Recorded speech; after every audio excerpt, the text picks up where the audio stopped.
don't think there's need for much introduction, so here he is. You're all waiting. Yeah. Welcome. Yeah. You want a chair? Or climb or sit up on top of there?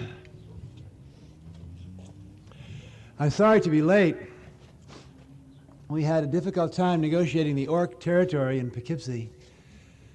I was driven up by our lawyer, who had spent the afternoon in the grand jury hearings. This is the third month that our people have been harassed and jailed. It goes on several days a week. I begin by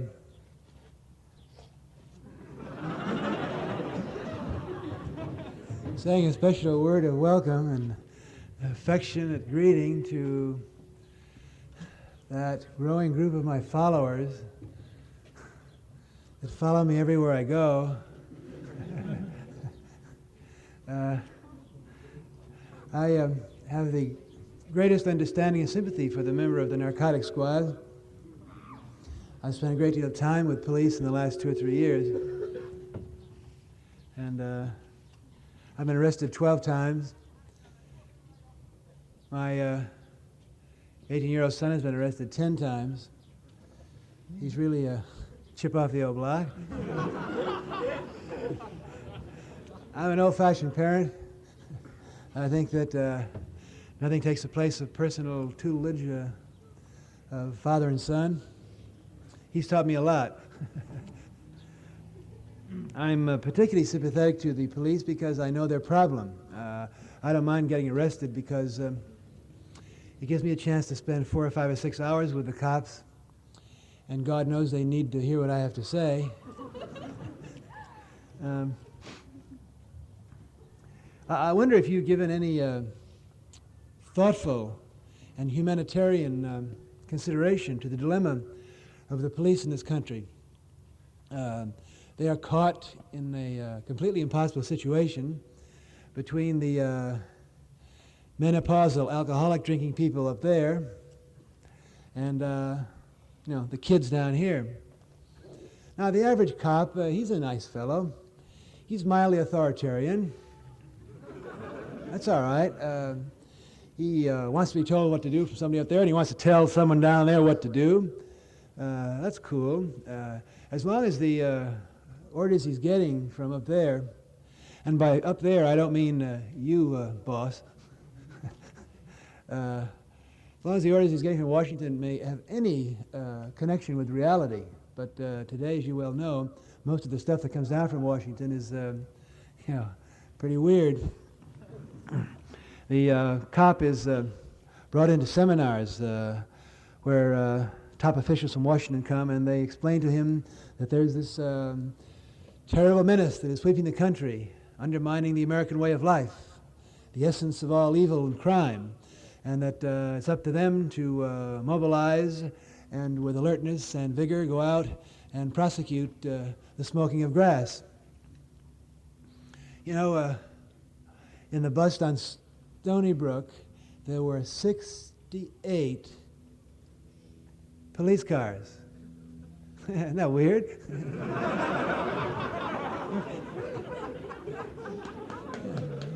The problem with the cops is that they've never grown up. They used to read comic books as kids, and then they got all involved in that television. I'm sure that you don't watch television, but I want to tell you that night after night, hour after hour, day after day, there's about 18 hours of pure, unadulterated violence on TV. So naturally, you have to understand their situation. They strap on their belts. And in the raid in Stony Brook, they had this enormous manual that was given out to every cop and to every reporter. They know their enemy well. The bus came during midterms. They surround the scene of the crime with the patrol cars and the helicopters circling above, and the fire ladders go up to the windows, and they creep up, and with the guns drawn, they crash down a door. And there are 4 graduate students listening to Ravi Shankar. Pretty weird. They they probably communicate back to Washington, well, what exactly is the nature of this crime we're out to prosecute? Because these hardened criminals seem to be, as a matter of fact, the most intelligent and thoughtful people we got around are young kids. There's really a crime, and then of course the order comes out. You don't realize the insidiousness of this crime. The very fact that it poses in the guise of innocence means that it's a real enemy to the American way of life. It's like I remember I went to a barber once, and he wanted $7 for a special dandruff shampoo. And I said, well, I don't see any dandruff. And he said, that's the worst kind. It's invisible. Right. Well, I want to look around here and let the narcos in this audience know that you don't have to worry, that Uncle Tim is your friend.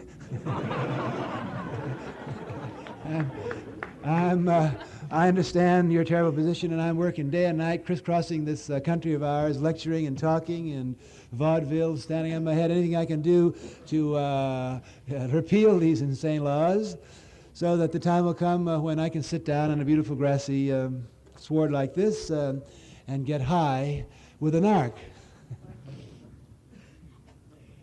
This is, I think, the 18th and 19th lecture I've given this month, or in the last month, to college audiences throughout the country. I've been through the Midwest and the Deep South.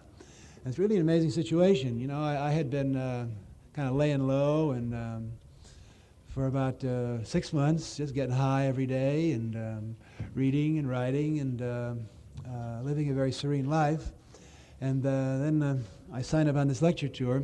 I was very curious to see what the response would be. After all, the government has assured us that LSD is all over now, and that the forces of righteousness have been increased by about 1,000 more FBI agents, so that I was curious to see what the reaction of students would be. And I can tell you that, I don't know about today, but because there's no room here, but in the largest auditoriums of every college where I spoke, there was always an overflow crowd, and in most of them it was the largest crowd that they've had in the memory of the oldest living student. There's a tremendous restlessness and eagerness and bubbling energy in the kids of this country. It's really awe-inspiring. And the interesting thing is that the younger the students, the more militant and hip they are. It's a strange situation. I think that what's going on in this country today is not a sociological trend. It's an evolutionary lurch. That anyone born over the age of 40 is of a different species from the older generation. You belong to the atomic, electronic, psychedelic generation. But the interesting thing is that the kids that come along later and later are really hipper and hipper. It's an extraordinary time because as the forces of freedom and of beauty and love and laughter and whatever you want to call this youth movement is growing, of course, yin-yang, it's a perfect correlation. The forces of metal, constriction, repression, police power, jails, military power, those forces are growing too. Now, maybe in the pastoral atmosphere of this institution, you may or may not be aware of what's going down in the ghettos and in the cities of this country. I've literally been followed by, it's you go back and read Tolkien's trilogy. The analogy is so incredibly perfect. It makes you kind of, it's a little eerie. I went to Detroit, or rather to Western Michigan, about like Monday of this week. I got there. I was met by two young students who were a little nervous having me there, and we started down the highway, and I looked behind. There were my two friends with short haircuts and the green Ford behind, and these kids were roaring down the highway, and they were so nervous that they had taken the wrong direction. So suddenly, they kind of slammed on the brakes and swerved into a gas station. And there's an incredible slamming on the brakes behind us, and the police had to back up and come behind us. I said, yeah. When I got When I got to the motel, I walked in to check in, and they were sitting in the lobby. They were there all the time I was around, always in the lobby. At one point, the students were having a hard time getting a car to take me back to the motel, so I said to them, look, let's save a lot of trouble. Why don't you drive me back? They said, okay. But the manager of the hotel took me aside, and he said, something's happening here that really distresses me a great deal. And I said, oh, now what? And he said, just before you arrived, some men came in here and they wanted to know what room you were in. And I said, we don't give out names of rooms. He said, well, he handed me this card. He gave me a card which said, Federal Agency of. He said, they've taken the room next to you. Isn't that touching? I mean, it's nice to feel wanted, huh?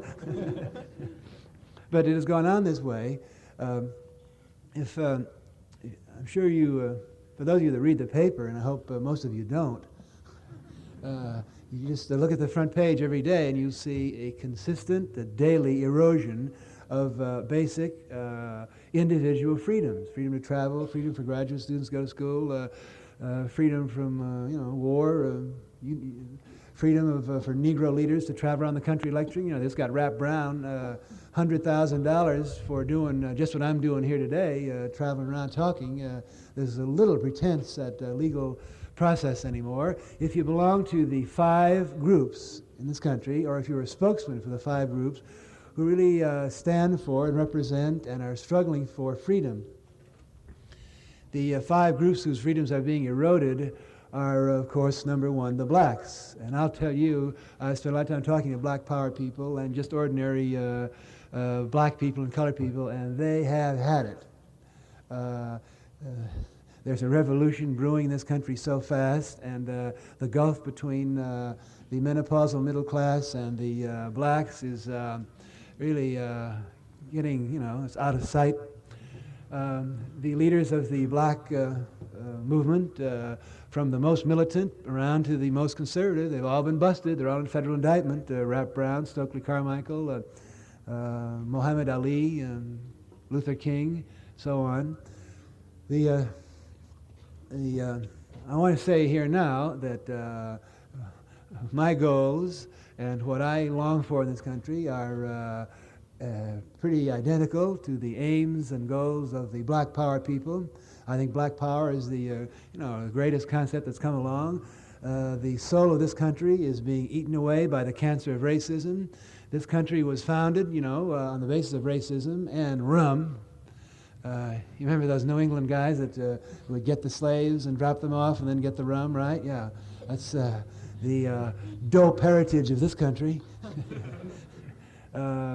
This country has been rent by racism. Most of our wars, when you look at them, have been racist wars. The Mexican War, that's just about equal to the rape of Hungary, huh? The Civil War, wow, what a blunder that was. That's where you first got the notion of the president, old Lincoln, in his study, poring over the maps, firing generals, yeah, wow.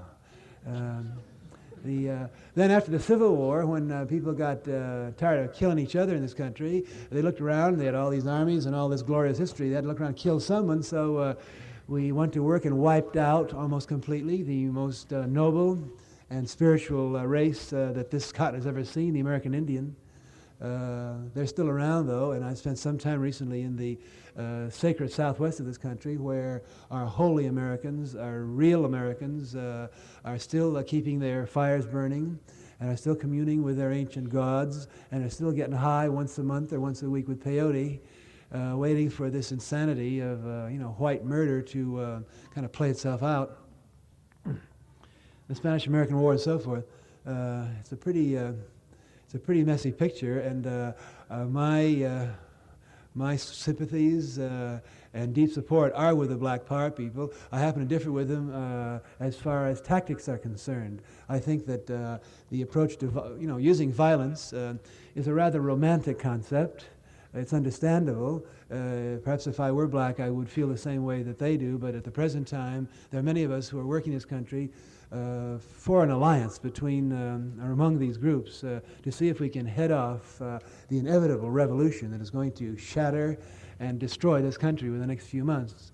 Now, the second group, the blacks at the first, who are involved in this freedom struggle, are the peace lovers.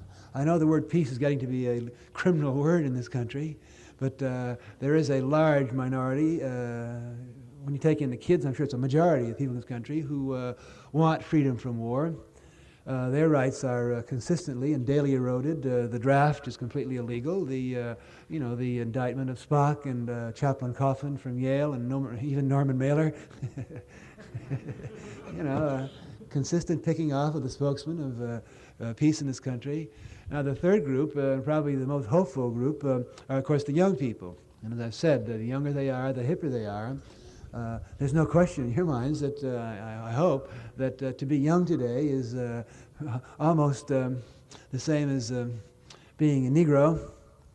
When you talk to the law enforcement people, their theory is that the man that's caused all the trouble in this country today, that wicked, evil, un-American man that has led to the disorders that we see around, that they see around us, is Dr. Benjamin Spock. Right. Yeah. I was spending some time at Laguna Beach this winter, and the chief of police, things are quite advanced in California.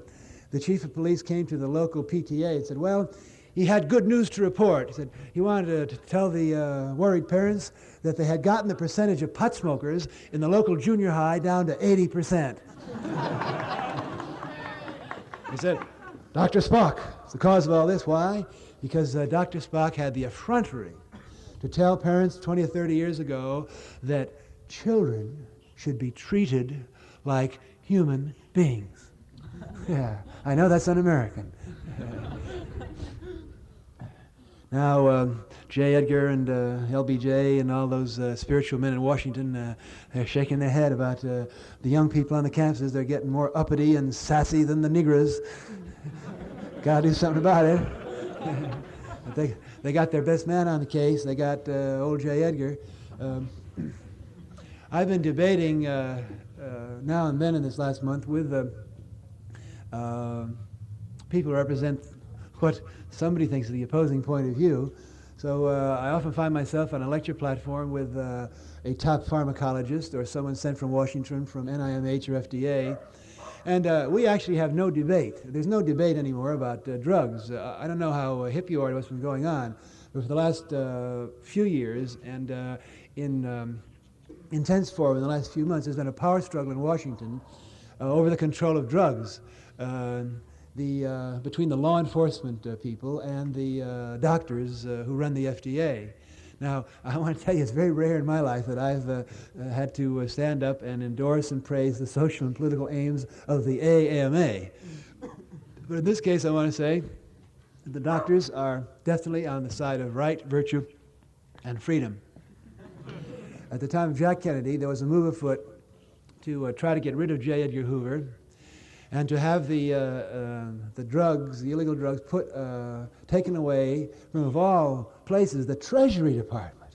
You know that heroin and marijuana are now enforced by T-men. Narcs are T-men. Kennedy and most of the medical people in government since his time have wanted to have the FDA and the NIMH, or the NIH, National Institute of Health, control drugs, because there'd be some pretense, at least, at scientific appraisal. The facts of the matter are that our nation's leading doctors are in favor of loosening up, if not completely doing away, with the laws against pot. As you know, Dr. Goddard, who's our nation's #1 dope doctor, said he'd rather have his kids smoke grass than drink whiskey. Now, when I debate with these doctors, there's very little disagreement. You can't get a respectable scientist in this country to get up in public and say that LSD causes any harm.